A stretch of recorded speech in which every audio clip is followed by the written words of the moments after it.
দুইটা ভয়ঙ্কর পাপের কথা বলে দেই।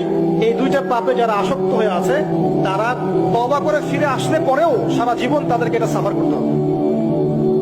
কথা বুঝতে পারছেন? তওবা করে ফিরে এসেছেন মনে করেন, তারপরেও আপনাকে সারা জীবন এই পাপের ফলটা ভোগ করতে হবে। এক, মাদকদ্রব্য দীর্ঘদিন সেবন করেছেন, তওবা করেছেন, ফিরে এসেছেন, আল্লাহ হয়তো মাফ করে দিয়েছেন, আল্লাহ পাক মাফ করে দিয়েছেন, বাট আপনি আপনার দেহের যে ক্ষতিটা করে ফেলেছেন এটা পোষাতে পারবেন। তখন আপনি যদি বিয়ে করেন আপনি স্ত্রীকে সন্তুষ্ট করতে পারবেন না। হ্যাঁ।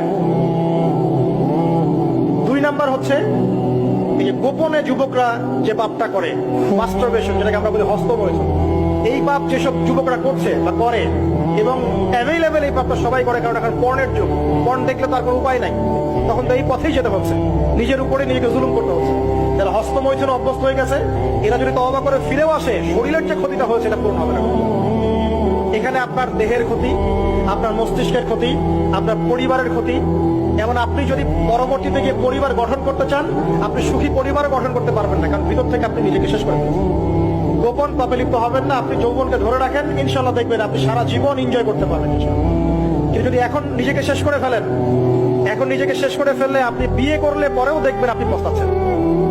ওই যে কলিকাতা হারবালে যেতে হবে, মডার্ন হারবালে দৌড় দিতে হবে, আর সব হারবাল টারবাল খেয়ে লাভ হয় না। কারণ কি? কারণ আল্লাহ প্রদত্ত যে নেয়ামত সেটা আপনি নষ্ট করে ফেলেছেন, এখন এইটা আর আপনি ক্ষতিপূরণ দিতে পারবেন। অতএব জীবনটাকে সিরিয়াস